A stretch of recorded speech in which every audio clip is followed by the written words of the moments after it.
જય શ્રી કૃષ્ણ ભક્તજનો, આજે હું તમને એક સરસ મજાનો પ્રસંગ સંભળાવી રહી છું, જેનું નામ છે ભક્ત શાસ્ત્રી ગણપતિ ભટ્ટ.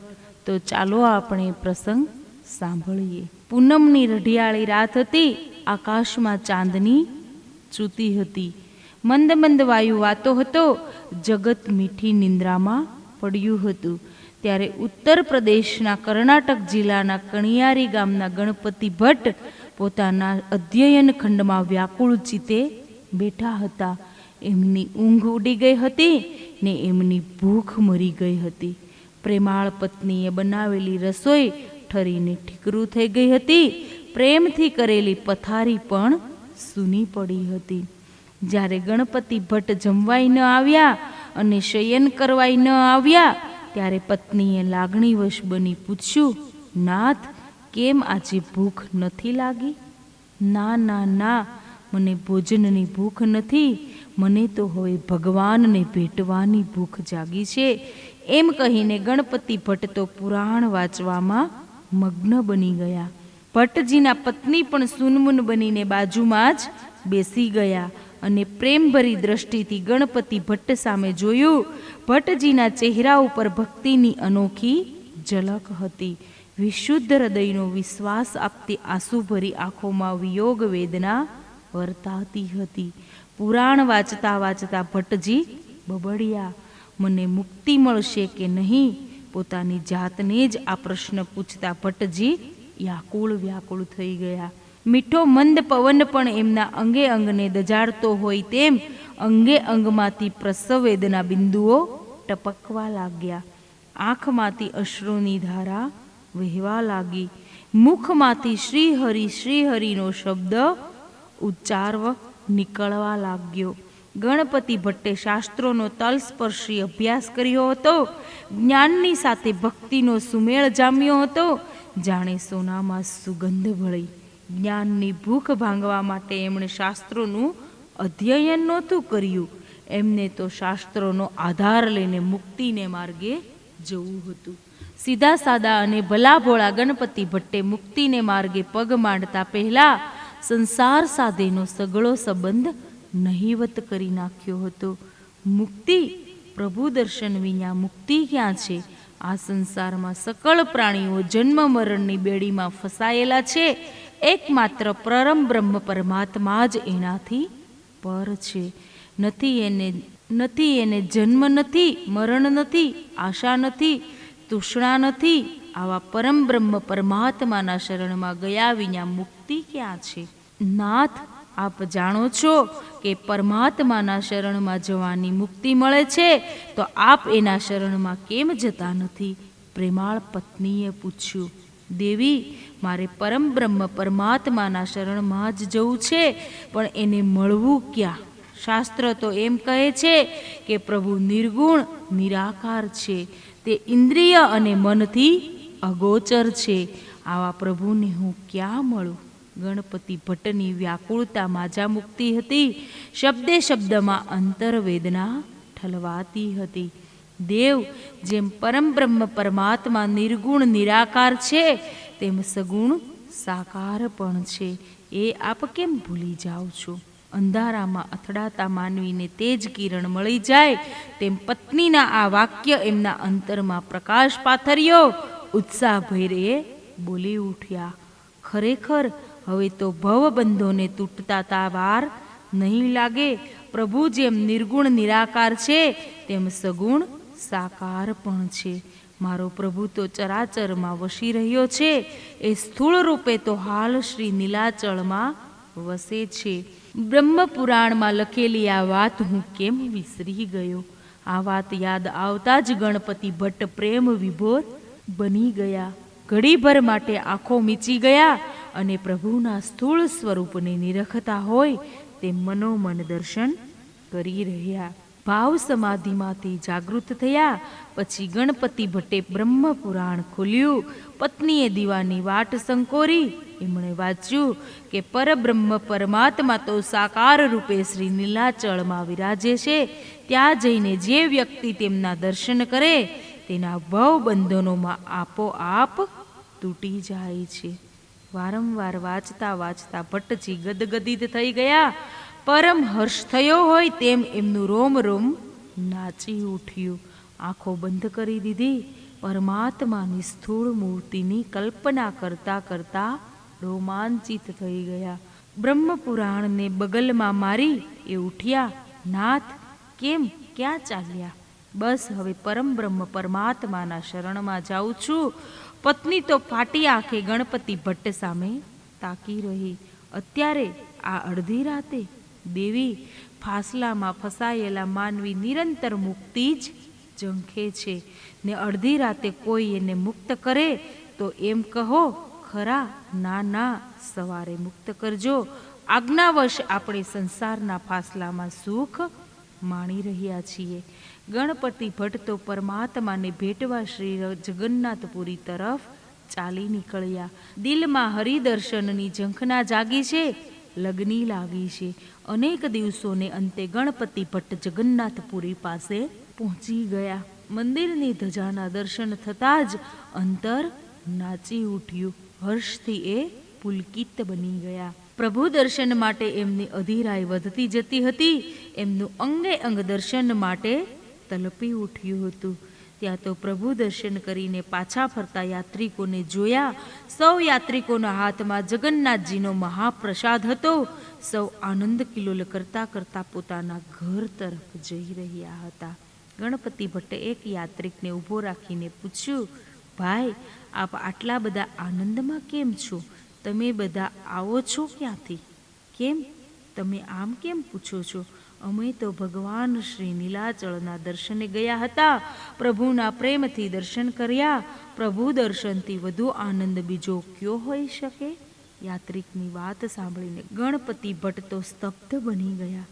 એ કાંઈ વિચારમાં પડી ગયા. કાંઈ ભૂલ તો નથી થતી ને? એમ વિચારીને બગલમાંનું બ્રહ્મપુરાણ ખોલીને વાંચવા માંડ્યું. એમાં ચોખ્ખે ચોખ્ખું લખ્યું હતું, પરબ્રહ્મ પરમાત્મા શ્રી નીલાચળમાં સ્થૂળ રૂપે વિરાજે છે. ભટ્ટજીએ દોડીને યાત્રિકને પકડી પાડ્યો અને પૂછ્યું, આપ ભાઈ, આપ સાચું કહો છો? તમે પ્રભુના દર્શન કર્યા? હું ખોટું કહેતો હોઉં તો પૂછો આ બધાને. અમે બધાએ દર્શન કર્યા છે. જગન્નાથ પ્રભુનું શું રૂપ છે, જાણે એમના દર્શન કર્યા જ કરીએ. પણ સંસારની ઉપાધિ એવી વળગી છે કે પાછું જવું પડે છે. ગણપતિ ભટ્ટ વિચાર વમળમાં ગોથા ખાવા લાગ્યા. એમના મનમાં અનેક તર્ક વિતર્કો થવા લાગ્યા. શું આ વાત સાચી હશે? પરબ્રહ્મ પરમાત્મા દર્શનનું ફળ તો મુક્તિ છે, તો પછી આ બધા પાછા કેવી રીતે ફરે છે? કાં તો આ લોકોએ પરમાત્માના દર્શન કર્યા નથી, કાં નીલાચળમાં પરમબ્રહ્મ વિરાજતા નથી. બેમાંથી એક વાત તો અવશ્ય હોવી જ જોઈએ. શ્રી હરિ, શ્રી હરિ, શ્રી હરિ. ગણપતિ ભટ્ટે એક ઊંડો નિશ્વાસ મૂક્યો અને લમણે હાથ મૂકીને ત્યાં જ ઘડીભર બેસી રહ્યા. એમના હૈયામાં સંચયના જાળા વધવા લાગ્યા. સંચયના જાળાને સાફ કરવા એમણે ફરી બ્રહ્મપુરાણ વાંચ્યું. એકનું એક લખાણ એમણે વારંવાર વાંચ્યું. અક્ષરે અક્ષરનો બરોબર સમજીને અર્થ કર્યો. ગણપતિ ભટ્ટ વ્યાકુળ બની ગયા. નાથ, હવે મારે શું કરવું? હું તો ન રહ્યો ઘરનો કે ન રહ્યો ઘાટનો. શું મારે અધવચમાં જ લટકવાનું? શું મોઢું લઈને હું મારા ઘેર જાઉં? અને નીલાચળમાં પણ કેવી રીતે જાઉં? ત્યાં પરમબ્રહ્મ જણાતા નથી. ભક્તાદિન ભગવાન ભક્તની આ અકળામણ વધુ ન સહી શક્યા. તરત જ એક વૃદ્ધ બ્રાહ્મણનું રૂપ લઈને ગણપતિ ભટ્ટ પાસે આવ્યા. અજાણ્યા બનીને પ્રભુએ પૂછવા માંડ્યું, ભૂદેવ, આપ ક્યાંથી આવો છો અને આ નિર્જન સ્થાનમાં મૂઢની જેમ કેમ બેસી રહ્યા છો? ભૂદેવ, તમને શી વાત કરું? મારી મૂંઝવણનો કોઈ પાર નથી. વાત એમ બની છે કે મેં બ્રહ્મપુરાણમાં વાંચ્યું છે કે પરબ્રહ્મ પરમાત્મા સ્થૂળ રૂપે શ્રી નીલાચળમાં વસી રહ્યા છે. પણ અહીં આવ્યા પછી અનુભવે સમજાયું કે પરમાત્મા નીલાચળમાં નથી વસતા. મારે તો ધર્મ ધક્કો થઈ પડ્યો. તમે કેવી રીતે જાણ્યું કે નીલાચળમાં નથી વસતા? આ દીવા જેવી ચોખ્ખી વાત છે. બ્રહ્મના દર્શન થતાં જ માણસ બ્રહ્મરૂપ બની જાય છે. અને અહીં તો અનેક યાત્રાળુઓને બ્રહ્મ દર્શન કરીને પાછા ફરતા જોઉં છું. અરે અરે ભટ્ટજી, તમે તો આજે ખરેખર ભીત ભૂલી રહ્યા છો. તમે એમ કેમ ભૂલી જાઓ છો કે પરમબ્રહ્મ પરમાત્મા તો કલ્પવૃક્ષ સમાન છે. કલ્પવૃક્ષની પાસે માણસ જેવી ઈચ્છા રાખીને જાય તેવું તેને ફળ પ્રાપ્ત થાય છે. જે યાત્રાળુઓ હરિદર્શન કરીને ઘેર પાસે જવાની ઈચ્છા કરે તેને પ્રભુ તેની સગવડ કરી આપે છે. જેને દર્શન કરીને ઘેર જવું હોય તેને નીલાચળમાં અટકાવી રાખે તો તે વાંચાનિધિ કોણ કહે? જે તેમની પાસે જઈને દ્રઢ ચિત્તે મુક્તિ મેળવવાની ઈચ્છા કરે તેને પ્રભુ મુક્તિ આપે છે. માટે ભલા થઈને આ બધા સંશય છોડીને નીલાચળમાં જાઓ અને પરમ બ્રહ્મના દર્શન કરીને કૃતકૃત્ય થાવ. ગણપતિ ભટ્ટ તો આ તેજસ્વી વૃદ્ધ માણસની અમૃત જરતી વાણીનું પાન કરી રહ્યા. એમના એક એક શબ્દરૂપી બાણે હૈયામાં જામેલા સંશયના જાળા તોડવા માંડ્યા. અજબ જેવી આસ્થાથી જગન્નાથપુરી બાજુ એમણે પ્રસ્થાન કર્યું. ભાગ્યયોગે તે દિવસે સ્નાન યાત્રાનો મંગલમય દિવસ હતો. ભગવાન જગન્નાથજીને બહારના ચોકમાં સ્નાન મંડળમાં પધરાવ્યા હતા. ચારેય તરફથી સેવકો મંત્રોચ્ચાર કરતા હતા, અશેષ તીર્થના જળથી સ્નાન કરાવતા હતા. આ જ સમયે ગણપતિ ભટ્ટે મંદિરમાં પ્રવેશ કર્યો. એમની બહાવરી આંખો પરમબ્રહ્મને ખોળી રહી હતી. ફરતા ફરતા તેમની નજર પરમબ્રહ્મના કાષ્ટમય સ્થૂળ સ્વરૂપ પર પડી. ધારી ધારીને પ્રભુનું નિરીક્ષણ કર્યું અને એમનું માથું નકારમાં ધૂણી ઉઠ્યું. નહીં નહીં, આ પરમાત્મા નહીં, એકમાત્ર ગણેશ જ પરમબ્રહ્મ છે. જે ગજાનન નથી તે બ્રહ્મ નથી. અરે અરે, મારે તો ફોગટ ફેરો પડ્યો એમ કહી આવ્યા હતા તેવા જ પાછા ફર્યા. ગણપતિ ભટ્ટ તો મંદિરમાંથી નીકળીને દૂર દૂરના એક વિસામે જઈને બેઠા. નીલાચળમાં પરમબ્રહ્મના દર્શન ન થતાં અહીંયું ભાંગી પડ્યું હતું. શાસ્ત્રો પરથી વિશ્વાસ ઉઠી જતો જોયો. ભક્તની ભાવનાને પૂરી કરવા માટે ભગવાન જગન્નાથ મુખ્ય પૂજારી મંદિર રથના સ્વપ્નમાં પધાર્યા અને આદેશ કર્યો, મુદિરથ, તું અત્યારે ઊંઘે છે કેમ? ઉત્તર પ્રદેશમાંથી મારો એક પરમ ભક્ત દિવ્ય ભાવનાથી પ્રેરાઈને મારા દર્શને આવ્યો છે. પરંતુ ગજાનંદ જ બ્રહ્મ છે અને જે ગજાનન નથી તે બ્રહ્મ નથી એમ તેનું માનવું છે. મને ગજમુખે ન જોયો તેથી તે નિરાશ થઈને પાછો જાય છે. માટે તું જલ્દી જલ્દી એને અહીં લઈ આવ. પ્રભુનો આદેશ પ્રમાણે મુદિરથ પાદરના વિસામાં પાસે આવ્યો અને નમ્ર ભાવે કહ્યું, ભક્તરાજ, આપ શા માટે પાછા જાવ છો? ચાલો, બ્રહ્મના દર્શન કરવા છે ને. ભાઈ, તમે શા માટે ખોટું બોલો છો? અહીં બ્રહ્મ છે જ ક્યાં? તમે હવે અહીંથી જાઓ, મને નકામો હેરાન ન કરશો. મેં તમારા ભગવાનને જોયા. ભગવાન ગણપતિ જ બ્રહ્મ સ્વરૂપ છે. મને શાંતિથી અહીં બેસવા દો. તમારે હેરાન કરવો હોય તો અહીંથી ચાલ્યા જાઓ, ગણપતિ ભટ્ટે કહ્યું. મુદિરથે એટલી જ નમ્રતા ધારણ કરીને કહ્યું, ભક્તરાજ, હું તમને હેરાન કરવા નથી આવ્યો. એકવાર તમે મારી સાથે ચાલો. તમે તમારી બ્રહ્મણાઓ છોડી દો. આવીને તમે જુઓ, મંદિરમાં સાક્ષાત પરમ બ્રહ્મ કાષ્ટમય સ્થૂળ સ્વરૂપ ધારણ કરીને વિરાજ્યા કે નહીં? પણ હું મંદિરમાં તો જઈ આવ્યો છું, પછી શું? મારી ખાતર ફરી ચાલો, પરમ બ્રહ્મના દર્શન કરાવું. પરમ બ્રહ્મના દર્શન થશે એ વિચાર આવતા જ ગણપતિ ભટ્ટનું હૈયું આનંદથી ઉચાળા મારવા લાગ્યું. સૌને બાજુ પર હટાવીને મુદિરથ ગણપતિ ભટ્ટને પ્રભુની સન્મુખ લાવ્યો અને કહ્યું, ભક્તરાજ, જુઓ, ધ્યાન ધરીને જુઓ. ભગવાનના દર્શન કરતા પહેલા મન અને પ્રાણને એકાગ્ર કરો. પછી ભગવાનના દર્શન કરીને જુઓ. આજ તમારા તે સર્વ સંતાપહારી ગજવદધારી શ્રી હરિ છે કે નહીં? ગણપતિ ભટ્ટે પોતાની ચંચળ ચિત્તવૃત્તિને સ્થિર કરી. મન સ્થિર થતાં જ તેમાં સાત્વિક ભાવનો ઉદય થયો અને તેઓ નિશ્ચલ દિવ્ય નયને દર્શન કરવા લાગ્યા. પરબ્રહ્મ પરમાત્માના દર્શન કરતાં જ તે ગદગદિત બની ગયા.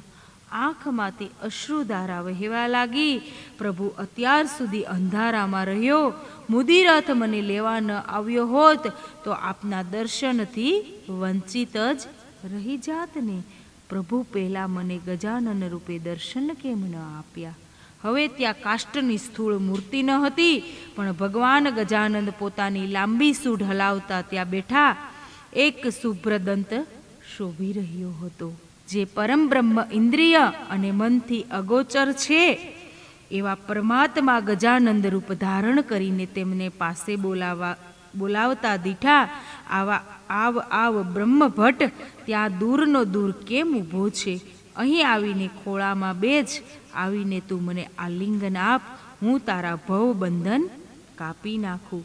ગણપતિ ભટ્ટ દોડતા પ્રભુને બાજી પડ્યા અને બોલ્યા, નાથ, મારા જેવા દીનહીન જીવ ઉપર આપ આટલી બધી કૃપા કરશો એવું મેં નહોતું જાણ્યું.